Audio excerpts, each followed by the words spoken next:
Okay जी, अस्सलाम वालेकुम रहमतुल्लाहि व बरकातुहू। आज हम आपसे मुलाकात कर रहे हैं जनाब, और एक दिन शॉर्ट करने के बाद। तो आज हमारा ये लेक्चर नंबर 6 होगा, और इसमें हम अपनी life in marine water discuss कर रहे थे। और जोनेशंस की बात में आपको फर्स्ट पार्ट नियार्टिक रीजन डिस्कस कर लिया था। और नियार्टिक रीजन का ये हमारा प्रोड्यूसर्स और एनिमल्स, उनके बारे में हम डिस्कस कर चुके हैं। ठीक है जी, ऐसे ही था। तो अब हम चलते हैं दूसरा पार्ट जोनेशन का, यानी कि हमने समंदर को डिवाइड किया था। तो ये जो रिज्ड, जिसको आप कहते हैं, ठीक है, कॉन्टिनेंटल शेल्फ, ये अचानक से ड्रॉप लाइन यानी कि नीचे की तरफ झुकना शुरू होती है और गहराई एकदम से बढ़ना शुरू हो जाती है। और यही हमारा ओपन सी, खुला समंदर, या फिर oceanic region of the marine life कहलाता है। डेफिनेटली यहाँ ज़िंदगी हमारे नियार्टिक रीजन से थोड़ा डिफरेंट होगी, उसमें और यहाँ फ़र्क होगा। और उस डिफरेंस को हम देख सकते हैं बआसानी। और थोड़ी देर बाद मैं आपको आपकी बुक से रेफ़र करूँगा, एक डायग्राम, उस पर डिस्कस करेंगे। तो oceanic region, the oceanic region mainly consist of two major zones. जिस तरह नियार्कटिक रीजन में आपने देखा था, वहाँ पर हमने जोन नहीं बनाए थे, वहाँ पर हमने टाइडल कैटेगरीज बनाई। लो टाइड है, हाई टाइड है, या इंटरमीडिएट है। तो यहाँ पर हम जो है वो जोन डिवाइड कर, और उस जोन पर बात करते हुए हम कहते हैं कि जी हमारे पास दो जोन बने हैं। और दो जोन बनाने की बेसिकली वजह क्या है? वजह है लाइट, रोशनी कैसी है और कैसी नहीं है। ठीक है ना? और रोशनी ही की बेस पर आप ओशियानिक जोन को डिवाइड कर रहे हैं। जबकि इनकी जो गहराई है, डेप्थ, डेफिनेटली उस पर भी हम कुछ अलग से नाम रख देते हैं और कह देते हैं कि सपोज पेलाजिक या पैंथिक। लेकिन बेसिकली हम अपने इस समंदर को दो बुनियादी हिस्सों में डिवाइड कर देते हैं। और उसका बेस, लाइट कितनी रीच है, कितनी नहीं, कहाँ तक लाइट पहुँचती है, कहाँ तक नहीं पहुँचती। ठीक है ना? और लाइट पहुँचना ही और ना पहुँचना एक्चुअल हमारे लिए इम्पॉर्टेंट होता है। क्योंकि रोशनी क्या करेगी? रोशनी होगी तो प्रोड्यूसर्स होंगे, प्रोड्यूसर्स होंगे तो कंज्यूमर्स होंगे। ठीक है ना? तो लिहाजा लाइट इम्पॉर्टेंट है मेरीन इकोसिस्टम में।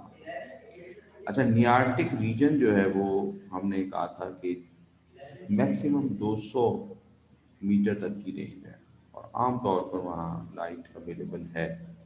और हमने ये भी कहा था आपसे कि वहाँ बहुत अच्छा प्रोड्यूसर, अच्छी क्वांटिटी में क्वालिटी दोनों वहाँ बेहतर है। अब यहाँ पर ओशियानिक रीजन, यानी जिसको ओपन सी कहा जाता है, वहाँ हमने इसको दो जोन्स में डिवाइड किया।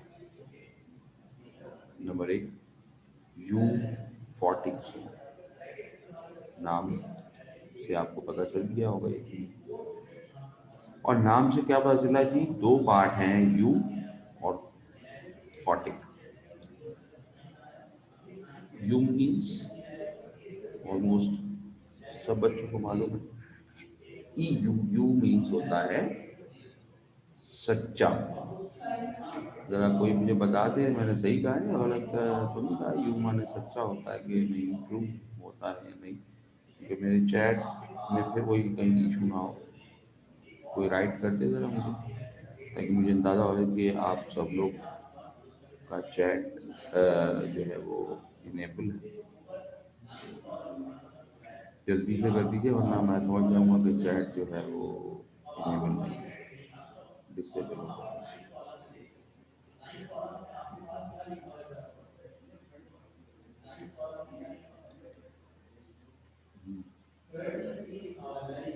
जवाब नहीं आ रहा, इसका मतलब है कि कुछ गड़बड़ हो रही है चैट में। अभी ठीक कर लूँ पहले, फिर आप दोबारा बात। चलिए, ओके जी, चैट ठीक है। और हमारे पास दो चीज़ें आ रही हैं। एक, उमर साहब ने लिखा चैट सही काम कर रहा है, और फिर मोहम्मद, पूरा नाम क्या है आ नहीं रहा सर, स्क्रीन नज़र नहीं आ रही। स्क्रीन नज़र नहीं आई तो ज़रा आंखें तो खोल दो। मेरे बच्चे सो गए तो नहीं उठे गए। कल हमारा एक बच्चा सो रहा था, मतलब मेरी यहाँ की क्लास में कहीं और भी, तो बेचारा कह रहा था जल्दी पढ़ाते सब, मुझे नींद आ रही है, मैंने सोना भी। तो माशाल्लाह से जो है वो सोने को ज़रा आप कम कर लें, दूसरा सोना बढ़ाने की कोशिश करें। वो सोना जिसको गोल्ड कहते हैं, वो गोल्ड कैसे मिलेगा आपको, यकीनन पढ़, अच्छी प्रोफेशन यूज़ करते हुए, अच्छी जॉब पर अच्छा प्रोफेशन अपना कर, तो फिर आप अच्छा कोई 2 4 मन सोना बना सकते। तो वो वाला सोना बनाइए जितना बनाना है, ये वाला सोना जो ये ना बनाए। स्क्रीन को चेक करो मोहम्मद साकिब, वो बच्चे, स्क्रीन तो साफ आ रही है।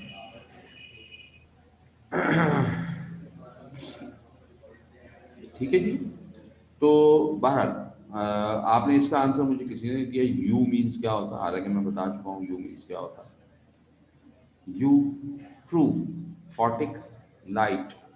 तो वो जोन जहां पर लाइट अवेलेबल हो, अच्छी लाइट मौजूद, ट्रू, बिल्कुल सही कहा जी। ठीक है। और दूसरा जोन हमारा ए फोटिक होगा। इट मीन्स कि वहां लाइट अवेलेबल नहीं होगी। हम उसे डार्क सी या डीप सी के नाम से भी यूजुअली नॉर्मल इंग्लिश में आप लफ्ज इस्तेमाल करते हैं। ठीक है।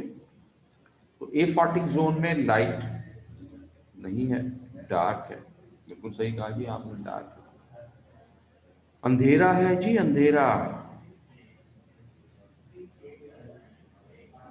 तो हम चलते हैं व्यू फोर्टिक जोन को on. In this zone, light is present as the usually known about your spell or meaning. It contains large number of phytoplanktons in a unit area. Unit area किसे कहते हैं? एरिया का मतलब तो मालूम है भाई, ये हमारा समंदर है जी, सपोज कितना ही किलोमीटर हो, तो हमने उसको एक एरिया बना दिया, उसकी लेंथ और विड्थ, और हमने पर यूनिट एरिया इस समंदर का एक कोई छोटा सा यूनिट ये ले। तो इसके अंदर हमारे जो फाइटो प्लैंक्टॉन्स हैं उनकी तादाद अच्छी खासी मिलेगी। इट मीन्स के समंदर में इस जगह पर, यानी यू 40 जोन में, फाइटो प्लैंक्टॉन काफ़ी ज़्यादा है। मैंने शायद सवाल दिया था आपको सर्च करने के लिए, एक तो आपको दिया था ना ऑक्सीजन वाला, वो तो आपने बता दिया था। क्या ये दिया था कि ये फाइटोप्लैंक्टॉन्स हमारी अर्थ के लिए कितनी ऑक्सीजन प्रोड्यूस करते हैं? कौन बता रहा है? दिया था कि नहीं दिया था? अगर नहीं दिया था तो आप ले लें, आज नहीं जवाब देना, कल जवाब देना। फाइटोप्लैंक्टॉन्स, एक सवाल आया, 80%, उमर ने बताया 80%, देख कर बताया। वेरी गुड, इसका मतलब है सवाल दिया ना मैंने। तो 65 to 80 किसके लिए? हमारी ज़मीन के लिए एक बड़ी क्वांटिटी, जो कि आपके पूरी ज़मीन यानी अर्थ, जिसको बायोस्फीयर कहते हैं, उसको रिक्वायर्ड ऑक्सीजन वो ये प्रोड्यूस कर रहे हैं बहुत ही छोटे से नन्हे से मुन्ने से बाइनोकुलर में नजर आने वाले ऑर्गेनिज्म, और इतना बड़ा काम है। ठीक है, तो वेल डन जी, जिन लोगों ने हमें आंसर दिया और याद किया था, या याद तो नहीं, सॉरी, आपने सर्च किया होगा और मैंने अगर आपको क्वेश्चन दिया था।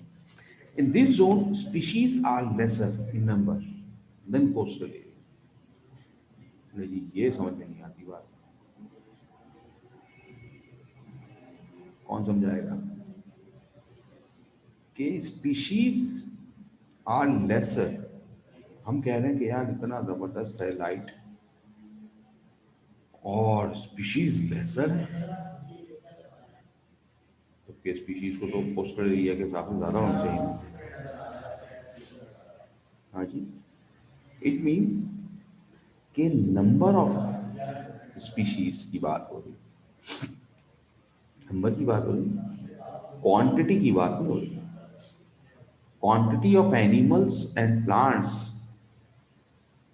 हमारे यूफोटिक जोन में ज्यादा मकदार में, चाहे वो ऊपर की बात करें, चाहे डीप में चले जाएं, समंदर की गहराई में चले जाएं, कोस्टल एरिया से ज्यादा है, क्योंकि कोस्टल एरिया बहुत छोटा है, बहुत बड़ा नहीं है हमारी नज़र में। तो 180 मीटर की गहराई तक की बात आप कर रहे हैं, लेकिन ओशंस जो होते हैं, डीप सी जिसे आप कहते हैं, वो तो फिर कई हजार पर बात कर रहे हैं कि इतने हजार मीटर गहराई, तो उसमें से सिर्फ छोटा सा हिस्सा है। हाँ, वहाँ होता यह है कि वहाँ पर वैरायटी ऑफ स्पीशीज बहुत है, तो हम वहाँ पर कहते हैं कि species variety is larger than the deep sea. मिसाल के तौर पे वहाँ पर हम कहते हैं सपोज कि 1000 स्पीशीज प्रेजेंट है। मैं बोल के लिखूं शायद, हम कहते हैं, सपोज करते हैं, सपोज कर रहा हूँ कि जी 1000 स्पीशीज हैं, और मैं कहता हूँ कि डीप सी में 500 स्पीशीज हैं।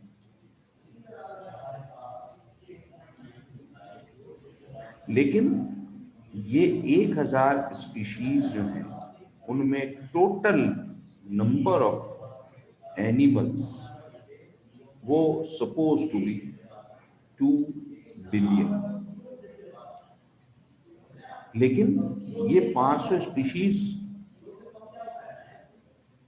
जो मौजूद हैं, ये सपोज 4 बिलियन। तो क्या हुआ, समझ आई बात मेरी? हाँ जी, अरे भैया,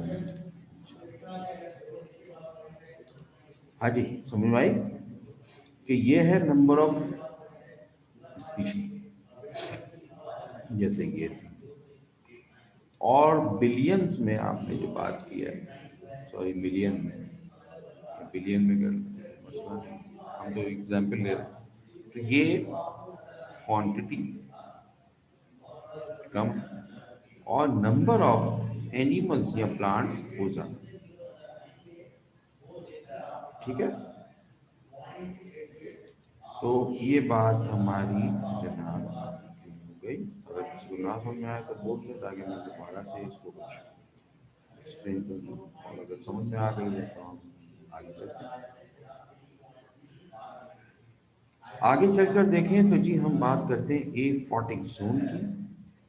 एफॉटिक zone definitely this is the dark zone of the sea, समंदर का अंधेरे वाला पार्टीशन, और कंप्राइज ऑफ बैथल अपर और ए बाइसल लोअर।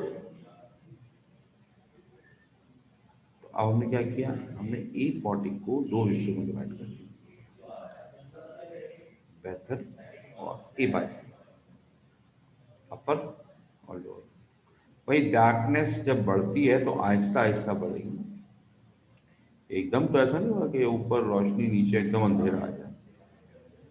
तो अपर एरिया बैथल जोन, उसमें अंधेरा है लेकिन थोड़ी सी रोशनी की ऐसी क्वांटिटी है जहां पर हमारे फाइटोप्लैंक्टन्स या किसी और किस्म का प्रोड्यूसर अपनी फोटोसिंथेटिक करने के लिए इनेबल नहीं है।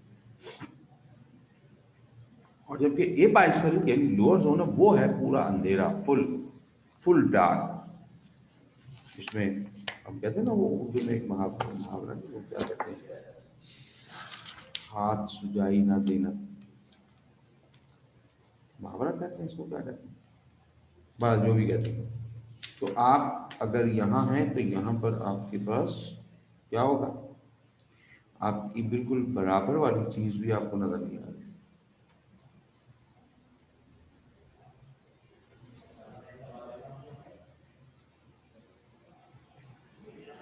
ठीक है। अब मगर यहाँ एनिमल्स मौजूद हैं, प्लांट नहीं है तो क्या होगा। Bathyal zone is the continental slope. ये कॉन्टिनेंटल स्लोप है रीचिंग अप टू 2000 मीटर। तो हमारा ये रूम नीचे एकदम से स्लोपिंग करता है, स्लोप बना रहा है, जैसे मैंने भी आपको लास्ट डायग्राम में दिखाया था। और 2000 मीटर की गहराई तक हम इस जोन को मेजर करते हैं। The animals of this zone are filter feeder. है भाई, ये फिल्टर फीडर कभी पढ़ा था हमने, कौन बता रहा है क्या है फिल्टर फीडर? भाई जल्दी नहीं बताया करो, चैट में तुम लोगों की स्पीड बहुत हो अच्छी माशाल्लाह से, मुझे पता है। कल फर्स्ट ईयर में एक बच्ची ने कहा था कि सर मुझे तो चैट पसंद ही नहीं है, मैं करती ही नहीं। तो वो बेचारी कह रही थी कि आप हमारा जो है ना माइक ऑन कर दिया करें ताकि मैं जो भी पूछना है मैं इससे पूछ। तो बड़ी हैरानगी हुई मुझे कि इस ज़माने में कोई बच्चा इतना अच्छा भी है कि उसको चैट करना पसंद है। और आप लोगों की चैट की स्पीड बिल्कुल ही स्लो है, पता नहीं जवाब ही नहीं देते, पता नहीं कहाँ सोए हुए हैं। 17 बच्चे, मतलब 15 बच्चे हैं इस वक्त, एक मैं हूँ और एक एडमिन है, तो 17 हो गया टोटल। 15 के 15 पता नहीं कहाँ खोए हुए हैं, सोए हुए हैं। भैया बताइए, filter feeder, what do you know about the filter feeder?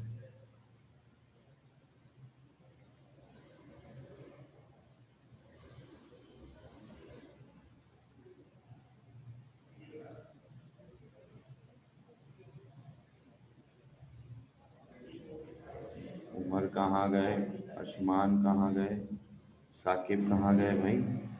बोलो, बोलो मतलब राइट करो। आ गया जी, एक जवाब आ गया जी, very good. Upon small particles that feed upon small particles in water. Umar Khan ने कहा गुड, वेरी गुड। तो जल्दी बोला करो भाई, अच्छा लगता है फटाफट जवाब आ जाए। तो ये फिल्टर फीडर, इस जोन में 2000 मीटर तक हमारे पास फिल्टर फीडर्स लाइक एंडीड्स हैं, ठीक है ना, डिफरेंट टाइप्स के और एनिमल्स हैं। ये फिल्टर फीडर क्यों है? एक छोटा सा ड्रॉप, ये समंदर है, और समंदर में हमारी हर चीज आ रही है दरिया से। ऐसे ही होता है ना, कोई जो हमारा बायोस्फीयर है वहाँ से पानी लेक्स में शक्ल में दरियाओं में गिरता है और दरिया का पानी यहाँ गिरता है। इसके साथ यहाँ क्या होगा, यहाँ नीचे सारे कंपोनेंट्स आ रहे हैं बॉडीज के, इनऑर्गेनिक ऑर्गेनिक सब टूट फूट कर। अब अगर इस जगह को, जहाँ पर ये रिमेन्स बन गए, जमा हो गए, साफ ना किया जाए तो फिर क्या होगा? फिर तो कुछ अर्से बाद समंदर की गहराई खत्म हो जाती, क्योंकि कचरा यहाँ यहाँ तक बढ़ जाता है। ऐसे होता ना। लेकिन नेचर क्या करती है, नेचर इसकी सफाई करने के लिए फिल्टर फीड करता है। वो इनको जितना भी कंपोनेंट्स आया है उसे मजीद यूज करती है। अब अगर आपको याद हो, जो प्लास्टिक और आप डिस्पोजेबल कप्स प्लेट्स वगैरह यूज करते हैं, वो हमारे समंदरों के लिए बड़ी परेशानी हो गई।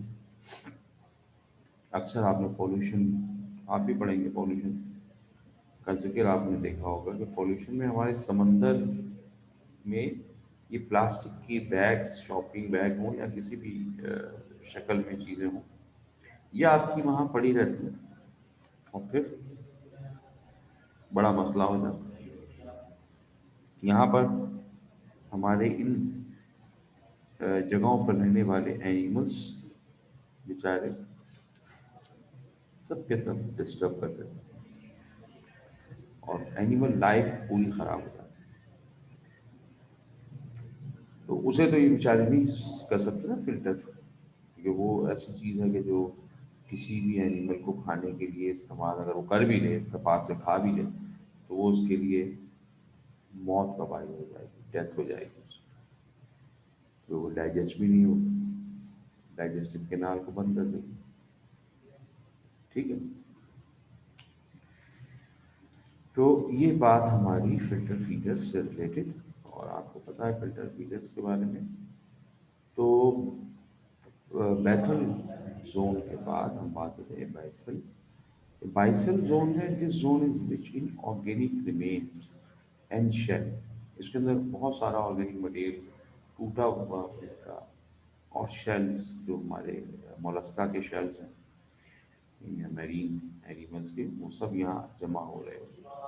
Plant life is totally absent in this area, क्योंकि यहाँ पूरा अंधेरा है, मुकम्मल। यहाँ मुकम्मल प्लांट नहीं हो सकता कोई भी। In this region decomposers and scavengers are present. लेकिन यहाँ डिकम्पोजर भी हैं, स्कैवेंजर्स भी। तो जो भी डेड बॉडीज के रिमेन्स यहाँ आएंगे डीप सी में, उनको मजीद टूट फूट का सामना करना पड़ेगा ताकि वो रिसाइकिल हो सके लाइफ के लिए। The fishes are small in size, which have large mouth, and they possess luminescent, जनाब, luminescent। अच्छा, हमने तो बहुत बार देखी है नीमो। आप लोगों ने भी देखी है?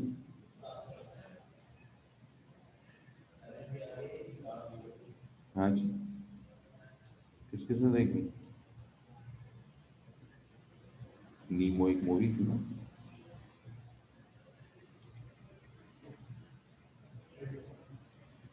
किसी ने भी नहीं देखी माशाल्लाह से। चलो, तो नीमो में एक, देखिए भाई देखिए, जवाब आया। सेल्यूमिसेंट ऑर्गन क्या है? यही तो पूछ रहा था मैं बच्चे, कि तुमने नीमो देखी है तो आपको ल्यूमिसेंट दिखाऊं, याद करवाऊं उस मूवी में। तो अब बता देते हैं आप, इसका मतलब आपने नहीं देखी। ये एरिया हमारा जो है, कौन सा, हमारा समंदर की गहराई में जाएं तो सपोज टू बी के ये अपर एरिया हमारा बाइथल था। ठीक है। और ये ए बाइसल आफ्टर द 2000 मीटर। अभी कितना नीचे हो सकता है ये तो समंदर की गहराई पर डिपेंड करता है, लेकिन 2000 मीटर के बाद ये अंधेरा शुरू हो जाता है। तो इस एरिया में क्योंकि प्लांट्स किसी भी किस्म के, प्रोड्यूसर्स किसी भी किस्म का यहाँ प्रेजेंट नहीं है, और यहाँ पर जो भी एनिमल्स हैं उनमें ज़्यादातर डिकम्पोजर्स हैं, और जो दूसरे बड़े एनिमल अगर हमें नज़र आएंगे लाइक फिशेस, उनका अपना साइज थोड़ा सा छोटा हो लेकिन मुंह बड़ा हो। ठीक है बात है, कुछ छोटी है मुंह बड़ा, छोटा मुंह और बड़ी बात होती है। तो ये तो इनका जिस्म छोटा और मुंह बड़ा। इसका मतलब इस वजह से कि यहाँ पर जो फूड है, उस फूड को कैप्चर करने के लिए किसी भी सरफेस एरिया को, ये माउथ है सपोज किसी भी फिश का, तो ये बड़ा होना चाहिए, ताकि जो यहाँ फूड पार्टिकल्स पड़े हैं ये हमने बना दिए dot as a food particle. अब अगर मुंह छोटा हो तो वो इन चार पार्टिकल को खाएंगे, और मुंह इतना बड़ा है तो इन तमाम पार्टिकल को एक साथ, क्योंकि पता नहीं रजा कब मिलेगा अपना। तो एक वजह ये होगी कि मछली का साइज छोटा होगा लेकिन माउथ बड़ा होगा। दूसरा, यहाँ पर ल्यूमिसेंट ऑर्गन्स मौजूद हैं। लेकिन उसके लिए मुझे आपको कहा था कि जरा देख लेते, अगर आप कभी मौका लगे तो देख लीजिएगा, नीमो, बड़ी अच्छी मूवी है, जिसमें एक छोटा मछली का बच्चा, उसको कौन ले जाता है, एक शख्स जो फिशिंग करने वाले, शौकीन फिशिंग करते हैं वो, और अब उसको बचाना या उसको वापस लाने के लिए उसका जो फादर है वो बहुत ही सर्वाइव करता है, मेहनत करता है। तो उसमें एक जगह पर वो इस डीप सी में भी चला जाता है।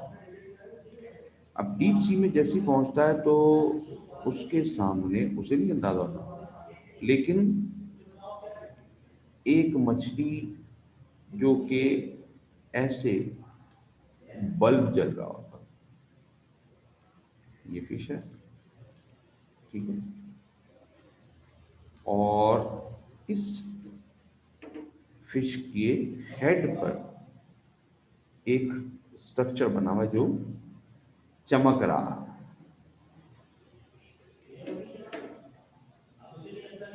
चमकते हुए ऑर्गन को, glowing organ is called luminescent organ, glow कर रहा है, चमक रहा है।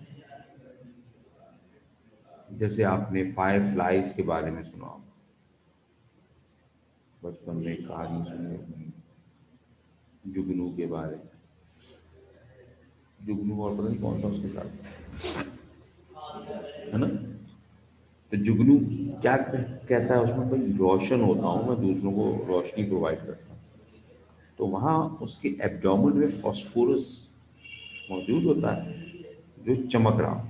या अगर आपने गाड़ी, कार शार ड्राइव करते हो, मोटरसाइकिल ड्राइव करते हैं, तो आपको रोड के ऊपर जो है वो एक लाइन जो कि हमारे रोड को डिफाइन कर रही होती है, उस पर छोटी छोटी सी लाइट्स नजर आ रही थी, लेकिन वो ऑन नहीं है। वो जब आपकी लाइट उन पर, बाइक की या कार की लाइट उन पर लगती है तो रिफ्लेक्टर के तौर पर रिफ्लेक्ट होकर आपको लाइट देता है। वो जो रिफ्लेक्टर होता है वो भी चमक जाता है, मगर कब चमके, लाइट आएगी उस पर। और दिन में आप जा रहे हो, मतलब दिन में आपको लाइट नजर नहीं आ रही। तो इसी तरह चमकता हुआ केमिकल जो कि आमतौर पर फॉस्फोरस होता है, वो इस ऑर्गन में मौजूद है। और ये ऑर्गन चमक रहे होते हैं लाइट की तरह, बल्ब की तरह।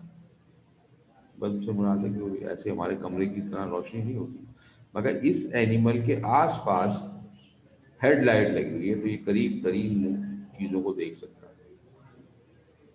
तो इसे कहते हैं ल्यूमिनेसेंट ऑर्गन्स, ठीक है जी। आइज या तो बहुत बड़ी होगी या फिर एब्सेंट होगी। बड़ी का मतलब है कि कुछ में एनिमल्स में ये भी, अगर आपने नीमो देखे तो इस स्ट्रक्चर में भी, फिशेस में बड़ी आंखें और बड़े दांत और बड़ा मुंह उसका नजर आया। या फिर उसमें आंख की जरूरत ही नहीं है अब उसको, क्योंकि वो डार्कनेस में रह रहा है, तो आंख हो सकता है एब्सेंट भी, ठीक है।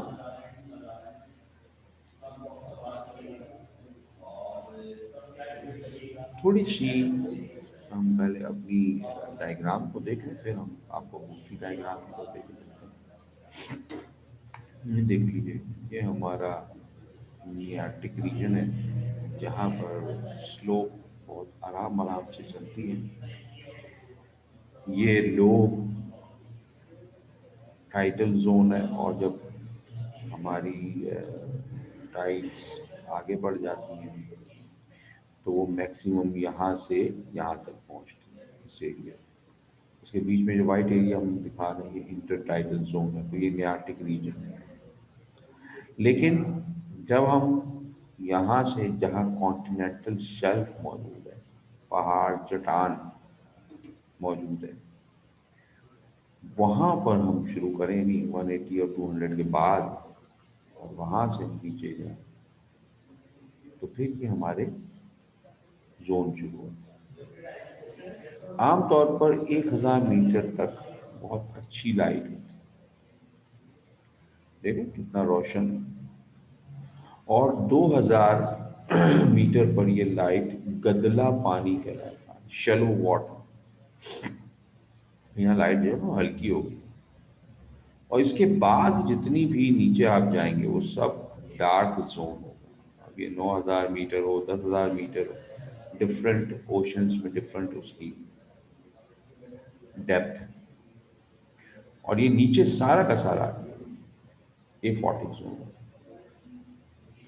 यहाँ लाइट है ही नहीं, बिल्कुल अंधेरा है। ठीक है। अब थोड़ी सी देर के लिए आप एक नज़र ज़रा अपनी बुक के पेज 261 पर लेकर चलिए, और 261 को ज़रा खोल कर देखिए अपने सामने।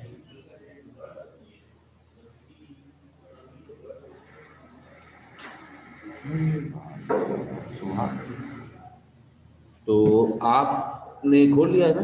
आ गए ना? बुक तो रखते हैं ना सब लोग, मैंने कहा है बुक जरूर रखा करो भाई। तो 261 पर आप देखिए, आपको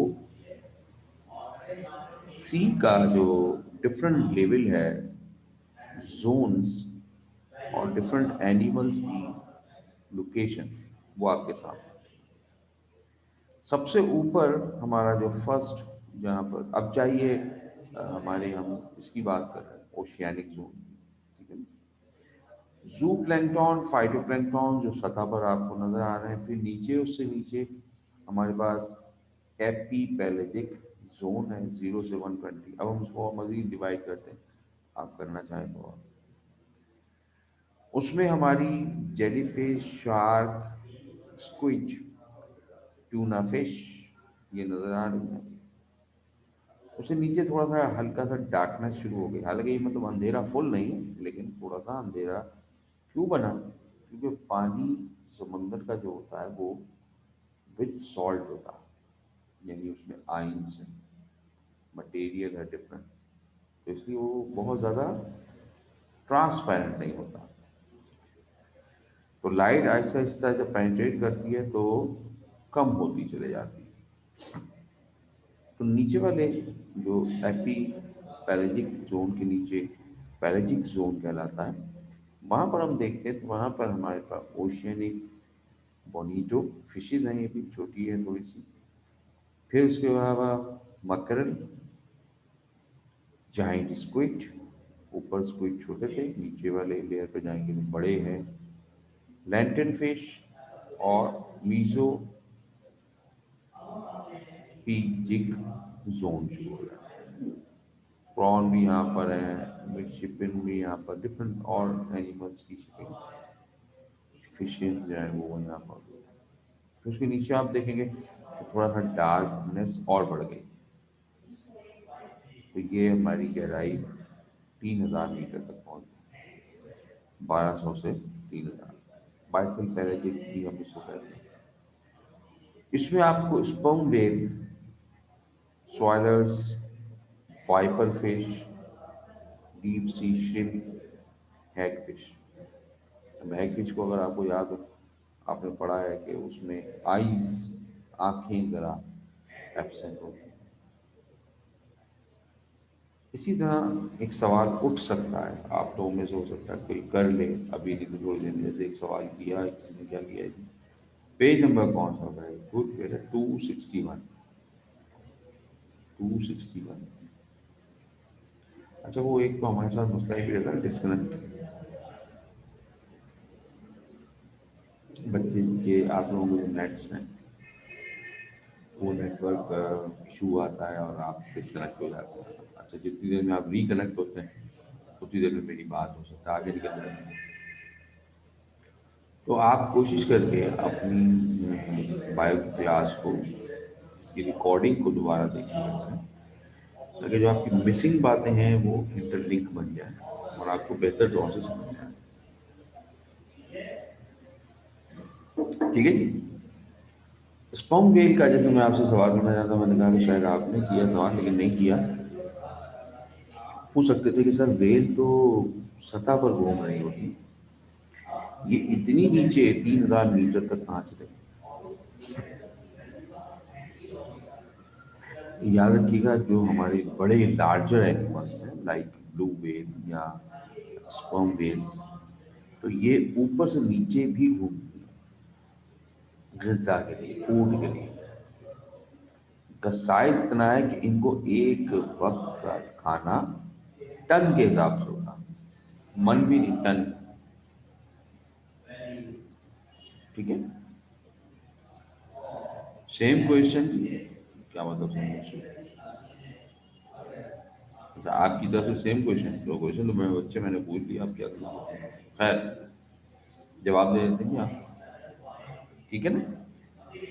तो ये डीप सी में जाकर भी अपनी ग़िज़ा की, यहाँ पर नंबर ऑफ एनिमल्स कोस्टल से ज़्यादा है, तो इसलिए ये अपना पेट भरने के लिए, ज़्यादा खाना खाने के लिए नीचे भी जाते हैं और फिर ऊपर आ जाते हैं, क्योंकि इनकी डाइविंग का एक खास लिमिट टाइम है। आपको मालूम है ना कि वेल इज अ मैमल, और मैमल के लिए सांस लेना पानी में ज़रा मुश्किल है, लेकिन क्योंकि एक्वेटिक मैमल है तो इसमें कुछ तो मॉडिफिकेशन है ना। आवाज अटक अटक अटक अटक कर आ रही, तो ये बेटा आवाज आमना, तुम्हारे जो नेटवर्क है ना वो स्लो है, वो एक ऐड आता है तुम्हारा साधन स्लो है ना, तो जैसे ही रुक कर मरेंगे, इसी तरह तुम्हारा नेट ज़रा स्लो है तो आवाज वहाँ अटक अटक कर आ रही होगी, तो तुम अपना नेट ज़रा तेज करवा दो। अच्छा जी, साकिब ने पूछा है जी स्पर्म वेल क्या होता है? स्पर्म वेल होती है और क्या होती है? Well is a mammal. अच्छा, इसको हम स्पर्म वेल, आप ये पूछना चाह रहे हैं कि जी हम इसको स्पर्म वेल क्यों कहते हैं? ये तो कॉमन नेम है ना, बायोलॉजिकल नेम नहीं। स्पर्म वेल हम इसे इस हवाले से कहते हैं कि इसकी जो शेप बनती है वो जरा स्पर्म लाइक बनती है, तो किसी ने पहली बार देखा होगा उसने नाम रख दिया, क्योंकि कॉमन नेम तो ऐसे ही रखे जाते हैं, जिसने भी देखा उसने अपनी तरफ से नाम दे दिया। वो अगर हिट हो गया, जैसे आजकल आपकी वीडियो वायरल हो जाती है, तो फिर वही चल पड़ा, आपने जो है वो नया वर्ड उठाकर बना दिया कोई भी। ठीक है जी। आखिरी हिस्से पर आप जाते हैं तो वहां पर sea cucumber, glass sponge, brittle stars. अभी ब्रिटल स्टार्स जरूर नहीं कि इतनी गहराई में, लेकिन यहाँ पर भी हमारे पास कुछ ऐसे फिशेज और एनिमल्स हैं जो ऊपर भी मौजूद होते हैं, जैसे ब्रिटल स्टार है, स्टार फिश है, काइनोडर्मेट्स है ना, सी कुकुम्बर है, ये भी काइनोडर्मेट है। तो ये आपको थोड़ा सा ऊपर भी मिल जाते हैं, बिल्कुल किनारे पर भी मिल जाते हैं कोस्टल एरिया में, डिपेंड करते हैं स्पीशीज टू स्पीशीज, कौन सी स्पीशी यहाँ रह रही है और कौन सी यहाँ रह रही है वो ब्रिटिल स्टार है, लेकिन स्पीशीज तो अलग। किसी को गहरा समंदर में रहना पसंद है तो वहीं का होकर रह गया, और किसी को किनारा पसंद है तो वहाँ उसने अपने आप को ग्रो कर दिया। ठीक है जनाब, बात इतनी सी थी, बहुत ज़्यादा नहीं थी, और आपके लिए भी बहुत इजी सी चीज़ें हैं ये। बस इकोलॉजी जो है हमारी, जिससे हम ये सिस्टम्स पढ़ रहे होते हैं, ये बेसिकली हमारे आज की दुनिया के लिए बड़ी जरूरी है। आवाज़ नहीं आ रही, किसी को नहीं आ रही भाई, एक ही बच्चे को नहीं आ रही। तुम्हारे नेट में प्रॉब्लम आ गई है मेरे बच्चे, अपने नेट को ज़रा देखो, क्योंकि हमारे बाकी बच्चे अगर जाग रहे हैं तो उनको आवाज़ आ रही है, और अगर वो जाग नहीं रहे तो फिर मैं क्या कर सकता हूँ। हाँ भाई, सब जाग रहे हैं ना? चलिए ले जी, एक हम आगे चलते हैं थोड़ा सा, और अब हम बायोम्स की बात देखें जी। आ रही है, अब मार्च शाह को आ रही है बस।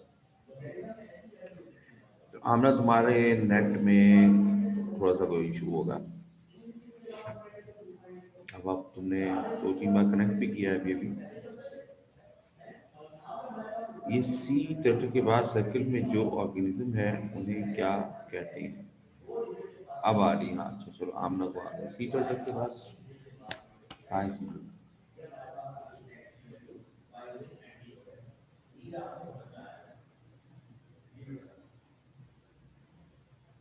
कहाँ है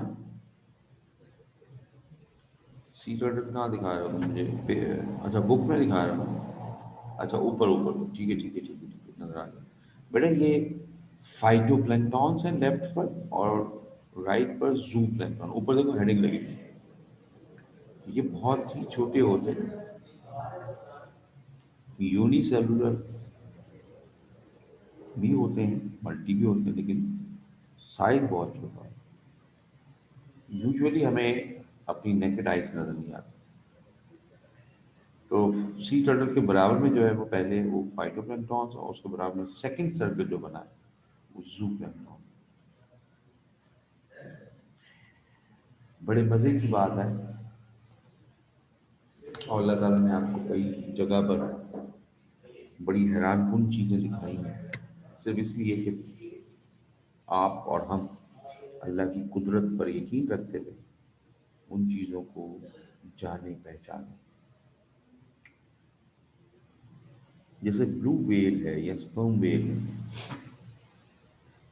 इनकी जो ग़िज़ा है ना, फूड,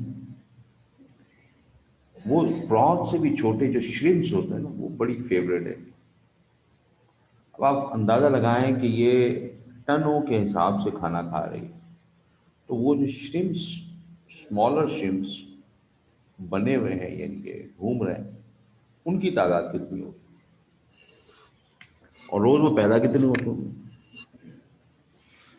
और ये खा कितने रहे हैं? एक वेल, वो वाक़या सुना ना आपने हज़रत सलमान अलैहिस्सलाम का?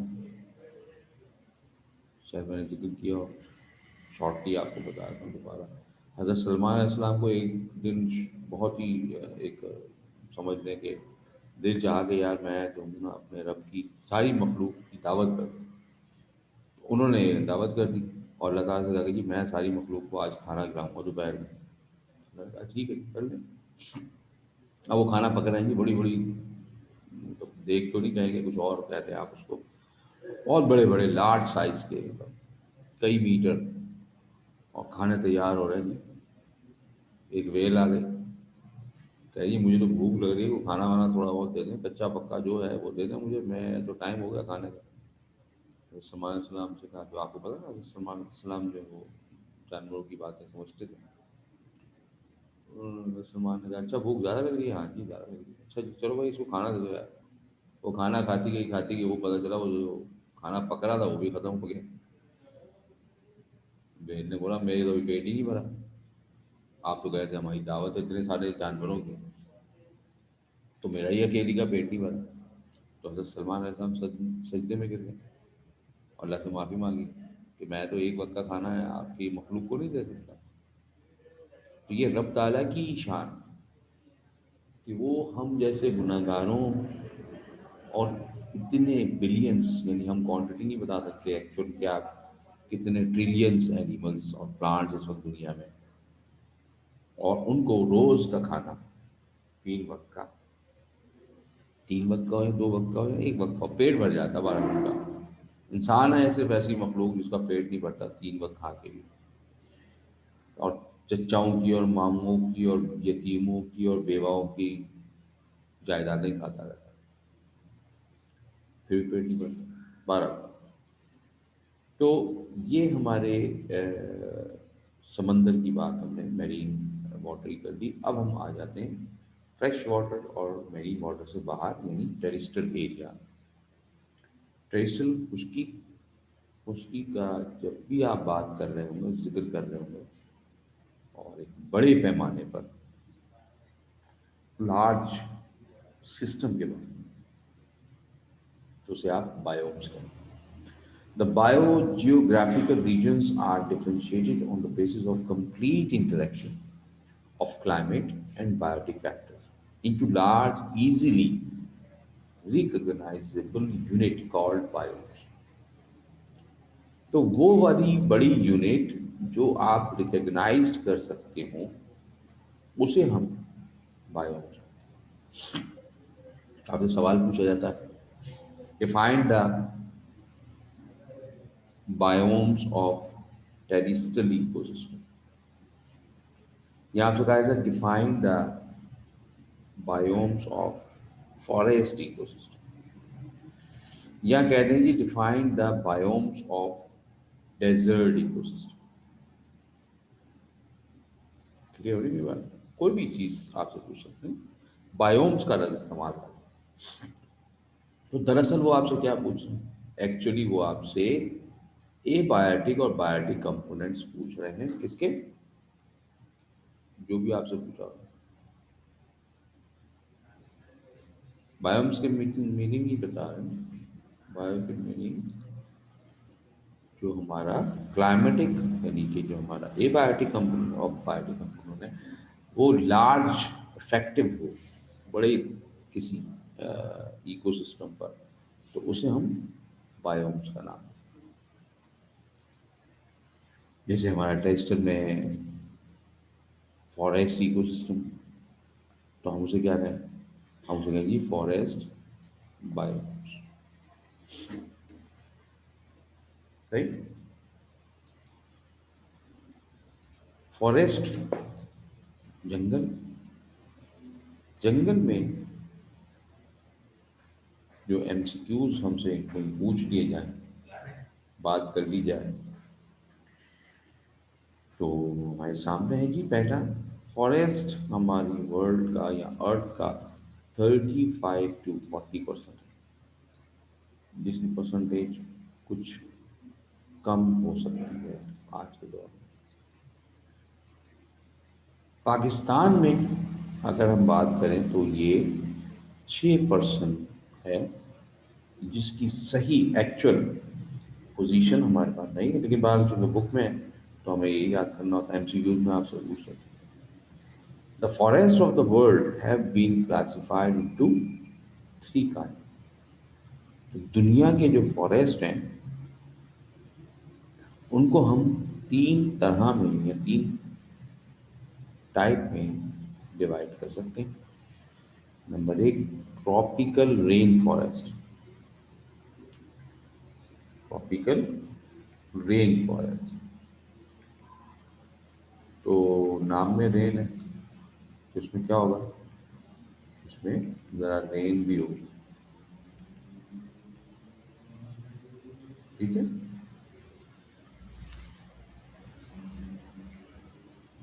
अच्छा, 1 मिनट के लिए मैं ज़रा आपसे बात करता हूँ। बारिश जाहिर सी बात बड़ा अच्छी यहाँ नज़र आएगी। दूसरी हमारे पास है कॉनिफर फॉरेस्ट। अगर आपको याद हो कॉनिफर्स किसको कहते हैं, पाइनस किसको कहते हैं, तो जिम्नोस्पर्म को, है ना। और जिम्नोस्पर्म हमारे अपने पाकिस्तान में भी है। तो जो माउंटेन एरियाज पर आपको जिम्नोस्पर्म मिलते हैं तो वो कॉनिफर फॉरेस्ट हमें मिलते हैं, अलग अलग डिफरेंट। तीसरी टाइप हम डिवाइड करते हैं टेम्परेट। तो टेम्परेट में हमारे जो बरसात है या बारिश है वो ज़रा दरमियानी टाइप की होती नज़र आती है। तो इस तरह से हमने अवेलेबिलिटी क्या है उस बेस पर हमने फॉरेस्ट को डिवाइड किया। अब यूजुअली जो हमारा फॉरेस्ट होता है, ये ट्रॉपिकल रेन फॉरेस्ट, वो जो हमारा ज़मीन की इक्वेटर प्लेट है, इक्वेटर प्लेट तो मालूम है, ज़मीन की जो सेंट्रल लाइन जो ज़मीन को दो हिस्सों में डिवाइड करती है, उस रीजन पर आमतौर पर ये ट्रॉपिकल रेन फॉरेस्ट मौजूद है। यहाँ पर ह्यूमिडिटी ज़्यादा होने की वजह से बरसात ज़्यादा हो जाती है और temperature annual average 28 degree centigrade, 28 से 30 भी हो जाता है, 32 भी हो जाता है, 28 से नीचे भी थोड़ा बहुत आ जाएगा, लेकिन एवरेज जो हम अगर पूरी साल की निकालें तो वो 28 डिग्री सेंटीग्रेड में नहीं है। ठीक है। जबकि यहाँ पर एबायोटिक कंपोनेंट्स अगर आप देखेंगे तो abiotic high quantity inorganic and organic substance कहाँ पर, सॉइल और एटमॉस्फेयर। जैसे ये हम एक बात कर रहे हैं, ये तो जनरली बायोटिक कंपोनेंट्स की बात कर रहे हैं, लेकिन इसके जो ज़मीनी हिस्सा है सॉइल, वहाँ पर बेतहाशा इनऑर्गेनिक मटेरियल और ऑर्गेनिक मटेरियल पड़ा है। डेड बॉडीज बहुत होंगी, पत्ते लीफ फॉलिंग बहुत होगी, तो ऑर्गेनिक मटेरियल पड़ेगा। ठीक है। अब हम इसकी बात आगे थोड़ी सी करते हैं जनाब, और हमें बायोम में बायोटिक कंपोनेंट्स अभी तस्वीर आपको दिखाई दी। ठीक है। अच्छा, अब देखिए हमने क्या किया, एबायोटिक कंपोनेंट्स कितनी लाइन में लिखा, 1.5 लाइन। आपकी एक लाइन आ जाएगी कॉपी में। तो एबायोटिक कंपोनेंट्स हमारा क्या हो गया, बहुत थोड़ा सा। जबकि बायोटिक के लिए आपको वही क्या करेंगे, पहले हेडिंग लाएंगे प्रोड्यूसर की, फिर कंज्यूमर, फिर डीकम्पोजर्स। प्रोड्यूसर कौन, फ्लोरा इज हाईली डाइवर्सिफाइड। यहाँ पर प्रोड्यूसर्स की यानी प्लांट्स की बड़ी अच्छी वैरायटियां मौजूद है, डाइवर्सिटी बहुत। फॉरेस्ट इज 3 स्टोरी, 3 स्टोरी पर मुश्तमिल है। पहली अपर कैनोपी, कैनोपी कहते हैं हम स्टोरी को, लेयर को ना, तो हम यहाँ पर लफ्ज कैनोपी का यूज कर लेते हैं। Consist of very tall trees of 40 metres in height. पहली लेयर जो होगी वो सबसे ऊंचे दरख्त जो 40 मीटर के होंगे। दूसरी जो 30 मीटर के होंगे। तीसरी जो 20 मीटर से ज़्यादा नहीं हो सकती। 3 स्टोरीज बन गई बिल्डिंग होती है ना आपकी, तो पहली छत आ गई 10 फीट की, फिर दूसरी आ गई 20 की, फिर तीसरी आ गई 30 की। तो यहाँ पर पहली जो छत है वो 20 मीटर तक हो सकती है, उसके ऊपर जो दूसरी छत डली है वो 30 की, और फिर 40। इन घने जंगलों की वजह से जो हमारे फॉरेस्ट का फ्लोर होता है वो बड़ा अंधेरे में होता है, और वहाँ बड़ा अच्छा ग्रो करने के लिए फर्न्स के इन्वायरमेंट मौजूद है। लिहाजा वहाँ पर फर्न्स ग्रो करते हैं, या कुछ और ऐसे प्लांट जो रोशनी कम हासिल करना चाहें उनकी ग्रोथ अच्छी होती है। इसे कहा जाता है हाइग्रोफाइट्स। हाइड्रो नहीं है ये, हाइग्रोफाइट्स। ठीक है, लाइक फर्न्स। एपीफाइट्स, एपी माने ऊपर, फाइट्स माने प्लांट। किसके ऊपर? ट्रंक्स पर, डिफरेंट दरख्तों के। Orchids grow on to the branches of other trees. These forest are great source of timber. तो ट्रॉपिकल रेन फॉरेस्ट जो है वो हमारा टिम्बर यानी लकड़ी के हासिल करने के लिए बड़ा अच्छा सोर्स है, क्योंकि यहाँ पर लकड़ी हमें अच्छी क्वांटिटी में मिल जाती है। घना होता है, ज़्यादा तरफ। फिर बात करते हैं आप बायोटिक में कंज्यूमर्स की। कंज्यूमर में सबसे पहले आप क्या बोलेंगे? Primary consumer. Herbivores feeding on plants include ants, beetles, leafhopper, bugs, spiders, monkeys, shrew, bats। तो ये डिफरेंट जो हर्बीवोरस हैं वो यहाँ हमारे कंज्यूमर प्राइमरी कहलाते हैं। एमसीक्यूज में देख लीजिएगा, आपकी बात आती है, आपसे कहा जाता है कि जी यहाँ कहाँ tropical rain forest have the largest variety of the birds, or 85% of living species of birds are found in these forests। यानी हमारे पास अगर हम पूरी दुनिया में 100 स्पीशीज बर्ड्स की बात करें तो 100 में से 85 स्पीशीज बर्ड्स की यहाँ मौजूद है। कहाँ? ट्रॉपिकल रेन फॉरेस्ट में। Which feed on seeds, fruits, nectars. और इनकी होने की बेसिकली वजह ये है कि एक तो ये जो फॉरेस्ट है ना, ये बहुत डीप होता है, घना होता है, सेफ्टी होती है बचने का या डिफेंस करने का मेथड और प्रोसेस ज़रा अच्छा रहता है, आसान रहता है, छुपना हाइडिंग करना आसान है। तो यहाँ पर इसीलिए भी बर्ड्स की थोड़ी सी क्वांटिटी दूसरे फॉरेस्ट की निकल ज़्यादा है। यहाँ पर सेकेंडरी कंज्यूमर्स जो हमारे प्राइमरी कंज्यूमर को फूड के तौर पे खाएंगे वो एबोरल टाइप के होते हैं। एबोरल का मतलब होता है ऐसे जो कहाँ रहे, लिव ऑन ट्रीज, दरख्तों पर रहना पसंद करें। तो यहाँ दरख्त पर रहने वाले स्नेक्स हैं, प्रीडेटरी बर्ड्स हैं, शिकारी परिंदे, फ्रॉग्स वगैरह। फ्रॉग भी पत्तों पे रहते हैं, दरख्तों पे रहते हैं, लेकिन अंडे देने के लिए वो नीचे ही आएंगे पानी। और वो भी ऐसी जगह पर जो यहाँ पे तो मॉइस्चर बहुत है, तो इसलिए इनको फ्रॉग को यहाँ की बड़ी टेंशन नहीं है।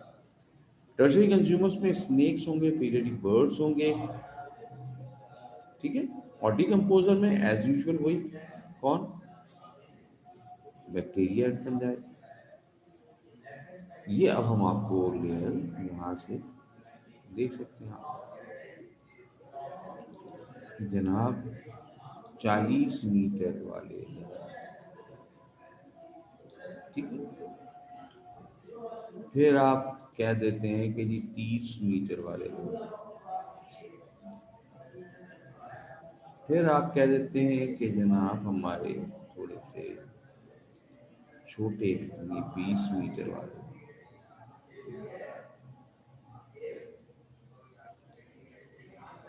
ये छोटे वाले वो जो हमारे कहते हैं उसको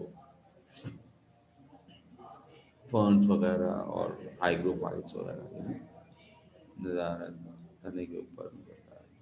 तो ये हमारे डिफरेंट प्लांट्स हैं, ये ऑर्चिड निकल रहा है। ये लेयर बन गई इमर्जेंट लेयर। इमर्जेंट लेयर क्यों कहते हैं? क्योंकि ये सबसे पहले वाला दरख्त है।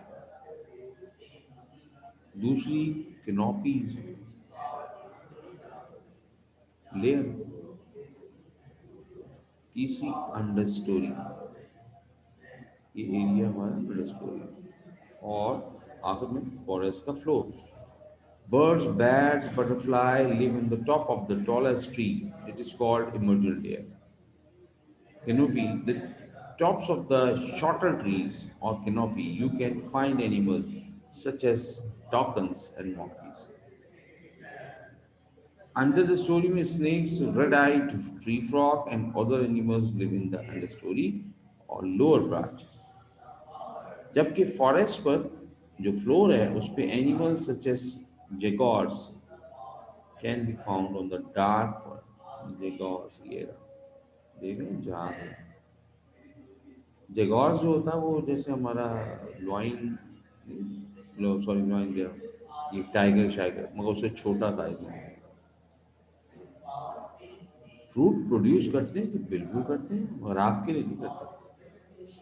ये बेटा ना हॉर्न बिल आपको, ये मैंने डाल कर दिया।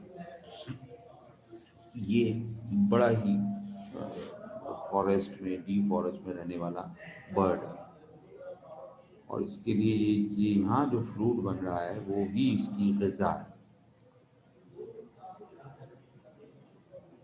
तो इनके लिए फ्रूट जो होता है ना, फ्रूट असल में हमारे लिए नहीं होता। पौधों का जो खाना है, फ्रूट, वो हमारे लिए नहीं है।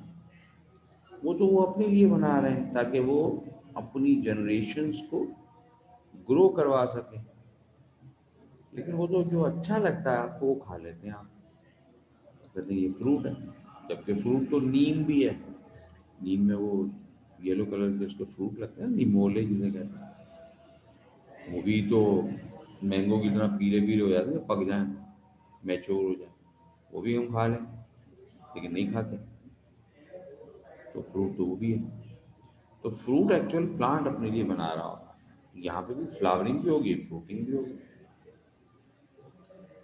लेकिन उसको खाने के लिए आपको वहाँ जाना पड़ेगा, वहाँ से आपको फ्रूट नहीं मिलेगा।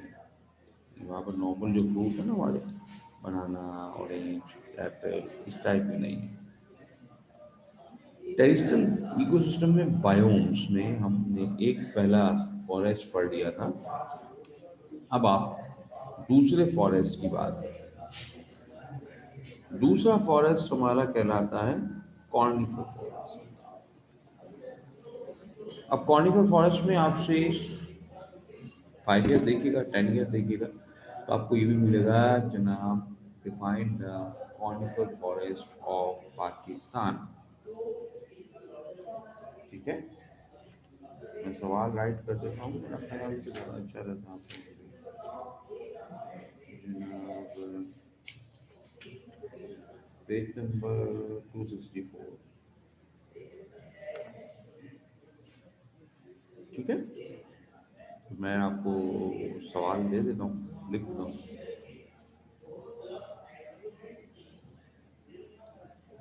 तो आप नोट कर लीजिएगा।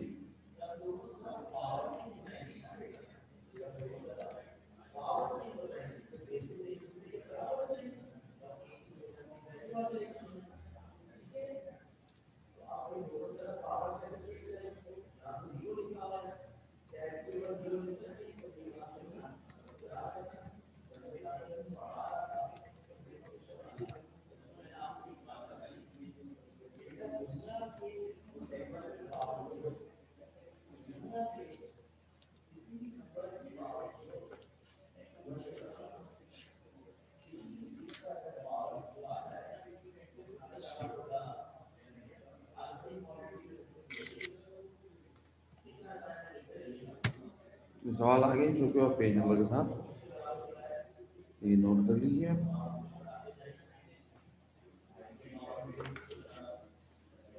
तो कॉनिफर फॉरेस्ट आपसे पूछा जाता है और सिंपली भी या पाकिस्तान के हवाले से पूछा जाता है। बात एक ही है, आपने कॉनिफर फॉरेस्ट की थोड़ा सा इंट्रो किया, फिर पाकिस्तान में कहाँ है, कैसे हैं, वो बता दिए।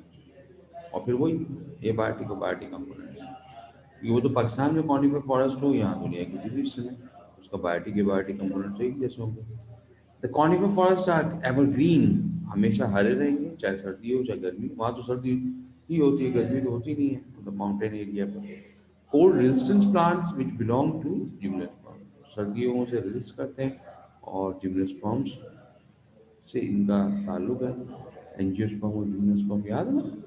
ओपन सीड, जिम्नोस्पर्म मीन्स होता है ओपन सीड, और they are found at high altitude and also at high latitude. ये हाई एल्टीट्यूड पर, माउंटेन एरिया पर आपको मिलते हैं, और हाई लेटीट्यूड पर मिलते हैं। Conifers forest cover more forest in northern hemisphere as compare to south. तो ज़मीन की हम अगर बात करें तो हमारे ज़मीन पर जो नॉर्दर्न हेमिस्फीयर है, हमने ज़मीन को दो हिस्सों में डिवाइड कर दिया, नॉर्दर्न और साउथर्न हेमिस्फीयर। हेमी माने आधा, स्फीयर माने गोल, तो ज़मीन को हमने आधा आधा कर दिया।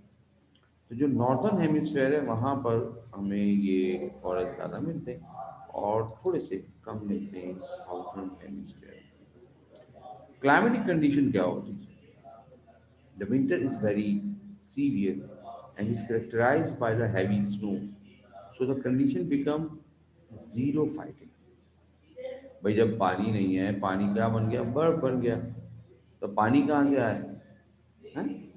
तो इसीलिए हम उस कंडीशन को जीरो फाइटिक कंडीशन कहते हैं। जैसे आजकल हम यहाँ सर्दी हो रही है तो मरी में, नारायण कागान में बर्फबारी हो रही हो, तो बर्फ इतनी होती है कि फिर वो पौधों के ऊपर भी जम जाती है। और बाहर अगर आप मतलब अपने घर के अंदर आपने अगर वो नहीं लगाया कोई हीटर वगैरह, तो घर के अंदर तो आपको सर्दी लगेगी, लेकिन बाहर अगर आप पानी का गिलास रख देंगे तो शायद कुछ मिनट बाद वो जम जाए। तो पानी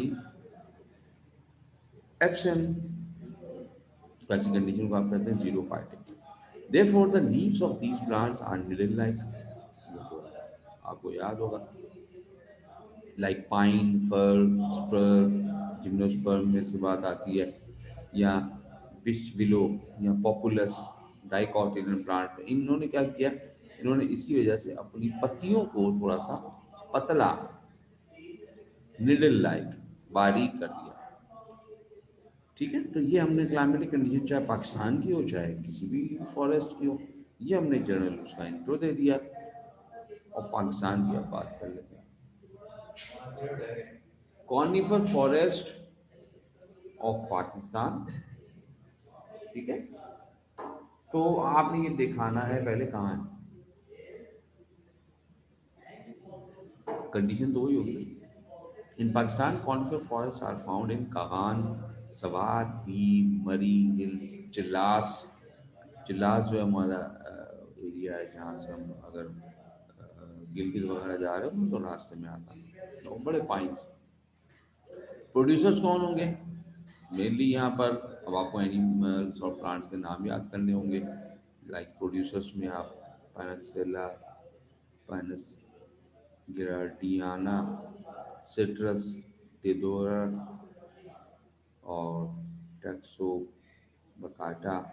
ग्राउंड फ्लोर यानी कि ज़मीन पर जो है ना, जो छोटी हाइट के हैं, उनमें मॉसेस हैं, लाइचेंस हैं, मेम्बर फैमिली, एरिकेसी है, रोजेसी फैमिली के मेंबर हैं। हर्बीवोरस एनिमल में यहाँ sheep, deer, wild goat, squirrels, many insects और बर्ड्स आपको मिलेंगे। जबकि जो कार्निवोरस है वहाँ आपको वुल्फ्स, स्नो लेपर्ड्स, लेनेक्स या क्या जबरदस्त है जी। पाकिस्तान की ये डिफरेंट जगह पर आपको लोकेशन नज़र आ रही है, और मतलब इस मौसम में भी बंदे का दिल चाहता है कि ऐसी जगह चला जाए। हैं, पाकिस्तान में बड़ी खूबसूरत जगह है जनाब। अगर आप हम कभी मौका मिले ज़िंदगी में तो ज़रूर अपने पाकिस्तान को देखिएगा और इंजॉय भी कीजिएगा। टेस्ट का बता दें, क्या बता दें टेस्ट का? चैप्टर 11 12 दोनों कर लीजिएगा यार, क्या है टेस्ट भी कोई मसला होता है बच्चों के लिए, पढ़ने वाले बच्चों के लिए? जनाब लिख देते हैं कि टेस्ट फॉर MCQs ना, MCQs बेस होगा आपका टेस्ट, तो नोट कर लीजिए। ठीक है, तो आपका चैप्टर नंबर पड़ा था 11 प्लस 12, ये लीजिए। ठीक है जी, सब नोट कर लें। टेस्ट में हम 11 और 12 कर लेंगे। ठीक है जनाब। अच्छा जी, आपका टाइम ऑलमोस्ट हो गया है तकरीबन, तो फिर हम टेरेस्ट्रियल इकोसिस्टम में थर्ड वाला कल डिस्कस कर देंगे, वरना फिर बीच में बात आती रहने में मज़ा नहीं आता। ठीक है जनाब। कोई बात बात पूछनी है तो पूछ लें, वरना फिर घर चले, मतलब आप लोग क्लास चेंज होगी आपकी, है ना, और हमारी तो नहीं होगी।